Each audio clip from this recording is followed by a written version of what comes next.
go. The Patriots released controversial receiver Antonio Brown on Friday, less than 2 weeks after signing him. Text messages sent by Brown to a woman alleging sexual misconduct were viewed by some in the organization to have crossed the line, a source told ESPN. The text messages, which were first reported by Sports Illustrated on Thursday and included a picture of the woman's children, which her lawyers called intimidating, were significant in that they were sent while Brown was a member of the Patriots, the source said. Yesterday, before the games kicked off, Antonio Brown decided to unload on Twitter, writing this: "Will not be playing in the NFL anymore. These owners can cancel deals, do whatever they want at any time. We will see if the NFLPA hold them accountable. Sad, they can just void guarantees anytime. Going on $40 million, 2 months. We'll see if they pay up." On Roethlisberger's past transgressions, 4 games for Big Ben. Crazy world. I'm done with it. On Robert Kraft got caught in the parlor. AB speculations, fired. Different strokes, different folks, clearly. Ryan Clark's still here with us, AB's former teammate. Stephen A., I'll start with you. Do you expect to see Antonio Brown in the NFL again? No, I do not. Obviously, one would look at his talent. And one would say, obviously, with the NFL, with their bottom line tendencies, would want somebody like him, and they're willing to tolerate somebody like him. My response to that would be, although it is absolutely correct that there are people who've done far worse than Antonio Brown that managed to be in the National Football League, I would bring up the name Colin Kaepernick only for this reason. His decision to kneel and, in the owner's eyes, compromise the bottom line, they wanted to send a message to discourage others from following him in the future, being pioneers in certain movements. Antonio Brown directly attacked Robert Kraft. How do you think that's going to flow with the other 31 owners in the National Football League? I mean, if they take bottom line issues personally as it just pertains to dollars, what do you think they're going to make of personal attacks aimed in the direction of an owner?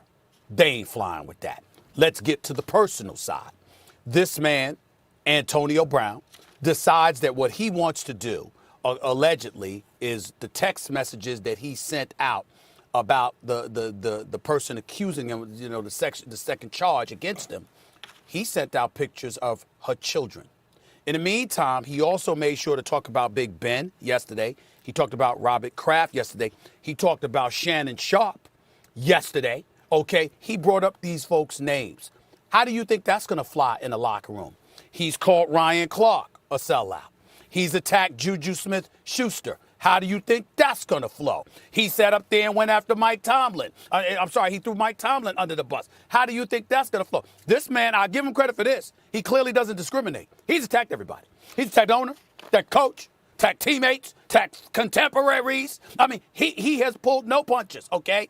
And he has shown that he can absolutely, positively not be trusted. I won't even get into the Sports Illustrated article where if you take into account having a tank filled of piranhas put in his home and, and having a personal valet and all, a personal chef taking care of a party. This man has earned over $69 million before taxes in his career. According to the Sports Illustrated article, owes $75,921 and change and can't pay that back, all right? So you can't be trusted with money. Can't be trusted with, information. Can't be trusted to have a relationship with people where you'll honor the code of not publicly revealing the things that people say to you and just putting it all out there. Who would want him around? I don't know of anybody.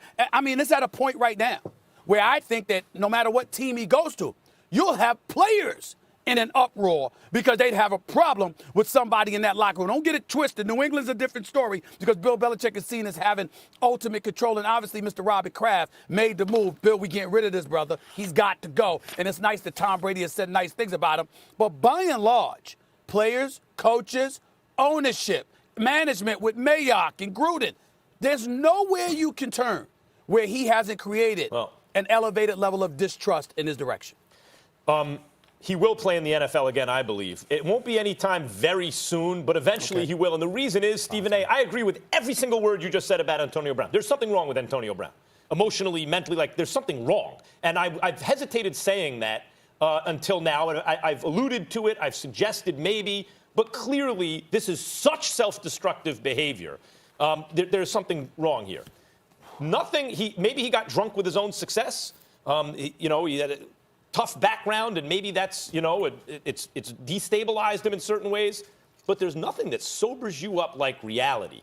And I'm not talking about the kind of reality, Stephen A., that he now hears the headlines or he's not playing football or whatever, because whatever money he owes or doesn't owe, he's still getting out of a fancy car and going into a fancy house and eating what he wants, when he wants, and all those kind of things. But when reality sets in, when his real revenue stream is cut off, and when the thing he does better than maybe anyone in the world, almost as well as anyone who's ever done it, it sets in that he can't do that anymore. Then I have a feeling he'll be sobered up enough to calm down and maybe try to make some amends and get back. And in our culture, we like nothing better anyway than to build someone up, tear him down. We didn't tear Antonio Brown down. He did that to himself. But then watch them pick themselves back up. And I think if and when Antonio Brown hits rock bottom, he will do that and wind up back in the league at some point. But it doesn't seem to me, based on his tweets, which make him, he sees himself as a victim, refuses to take responsibility, continues to do stupid things in text messages. It doesn't seem to me that point is now. But, Ryan, I do believe it will come at some point in the future. No, I absolutely believe Antonio Brown will get an opportunity to play in this league. I believe we'll see him again on a team for many of the reasons that Max has mentioned. And Stephen A., you are absolutely right about everything you say about Antonio Brown.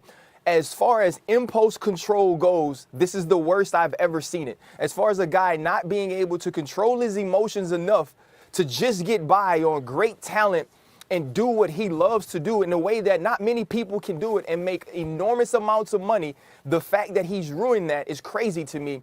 But I do believe we love a redemption story. We like to see people come back. And when the reality sets in, when you already lose Zenith and then you lose Nike, and now you won't be getting the money that you expected through those guarantees, and life starts to change, you'll be a little different. Here's Antonio Brown's problem. Antonio Brown's problem is understanding fault and understanding responsibility. When he deals with anything, nothing has been his fault. We even argued over whether it was Mike Tomlin, if it was Big Ben, did Juju Smith-Schuster do anything? When he was in Oakland, was it John Gruden's fault, Mike Mayock's fault? No, it's been Antonio Brown's fault. But he doesn't have to accept that. What he has to accept is responsibility, because once you accept responsibility, now going forward, you understand that your actions have to change what happened in the past and fix it going forward. When you send out text messages while you're on the New England Patriots, it's only compounding a situation that may not be your fault. But now, by you not taking responsibility, the action of today, the action of the present time is what has you sitting at home. And so for Antonio Brown, he needs to get a different circle. He needs to get a circle of truth tellers that do not need him. He needs to find somebody that says, going forward, you need to move in a different way. And locker rooms are the most forgiving place in the world. And if he does that and he can help a team win and they need to win bad enough, it'll be just like it was when we saw Cyborg Antonio Brown in New England. Well, first of all, let me say this. It's real nice for you to say that. I get where you're coming from. You're being very diplomatic and classy in your words, and so is Max. And I'm not saying that you're wrong, because history shows that you're absolutely probably right. Okay, but here's the difference. He attacked an owner. And what I'm saying is, you can talk to me about that locker room all you want to. Who decides whether you're in that locker room? Even the coach, even the GM, they answer to the dude upstairs, meaning that owner. And the fact of the matter is, when he went about the business of attacking Robert Kraft, when he made that move, I'm saying those other owners, in an effort to send a message. Let me tell you something right now. To me, anything that y'all say is absolutely on the money without the attack on Robert Kraft. But when you went after Robert Kraft, I'm just taking those other owners into consideration. I've been in the room with these owners when it comes down to negotiations and figuring out what the CBA is going to be. They don't jive together like that. I've been around them when it comes to profit sharing. And so I'm not saying they vibe together. Yeah, but what I'm telling you is, Antonio Brown isn't going to affect the bottom line like Colin Kaepernick did. Antonio Brown playing football is going to put people in the seats because he can do that like not many Colin can. Kaepernick never By the affected way, the bottom line. Kaepernick, real quick on Kaepernick, if Kaepernick was playing like Patrick Mahomes when last seen, he'd be in the league. Like, one of the things that gives the owners plausible deniability is, yeah, we could probably use Kaepernick. He's not going to win a Super Bowl for us. It's not like he was the best player in football. Antonio Brown, when last seen, had a very strong case that he's not only the best receiver in football, but one of the top 2 or 3 who ever lived. He has a case that he can make. And like, the other thing is this, too. We're acting like he was wrong about Robert Kraft. Those other owners know what Robert Kraft did wasn't right. Those other owners understand that it doesn't look good on the NFL, that it affects the shield, that it affects the way that owners are looked at. But he made a statement that was true. And they are not going to risk not winning games if they can get Antonio Brown for a price that they want. If they can get Antonio Brown a total line like he did in New England, they will accept him. I think you're just overestimating how much they care about Robert Kraft. No, that's not what I'm doing. And I can't believe you're interpreting it as me saying that. I'm not talking about Robert Kraft. I'm talking about themselves. In other words, we can look at Colin Kaepernick. We have highlighted that this notion that he compromised their bottom line was false. So why are they keeping him out of the league? Even though I appreciate your point, Max, about the talent of Antonio Brown compared to what Colin Kaepernick was doing his last year, the reality is they want to send a message as a dissuasive measure for those who may be tempted to follow in his footsteps for whatever agenda that they may have down the line, because their mentality, as you have highlighted in the past, Ryan, is keeping cats in check and making sure you understand a chain of command. And I'm saying it's not about Robert Kraft. Forget him for a second. I'm saying overall, if you are a player and you go out front and center and you attack an owner, that usually does not work good for you. What it is, That's Stephen all I'm A., saying. this is a point you usually make, Stephen A. This is a point you usually make, but I'm going to throw it back at you in this case. When you're as good as Antonio Brown, what you just said, that dynamic means that they're going to use it against you to pay you less ultimately. But if he humbles himself, which I believe he will, although I don't know if it'll happen this year, someone's going to give him a job because he can catch the hell out of a football. And I'm saying to you, that might be right, Max. That might be a very valid point. They'll use it as an excuse to really, really lowball him. But if he's consistent with what he says about not playing for pennies or not having his dollars compromised, okay, they clearly are going to do at least that. And that's going to be one of the motivations behind it, which means that he wouldn't be there because he's not going to accept the conditions they're going to force him to inhale. Until he gets an eviction notice. Part of him being upset about the money that he lost was because he signed contracts that allowed these teams, both Oakland and New England, to get out of those contracts without paying him. So clearly he will sign something that's actually not beneficial to him going forward. He is not signing these things in a genius way. Drew Rosenhaus isn't making these ironclad contracts. And so I believe there will be somebody who can figure out a way to finagle numbers and get Antonio Brown into a team. I just know that the things he's done, I've seen teams forgive a lot more from a player with a lot less talent. And Antonio Brown has a ton of talent. He'll be humbled. And we saw him for 2 weeks in New England. He's the biggest con artist to ever live. And he can learn to conform as long as it's working for him.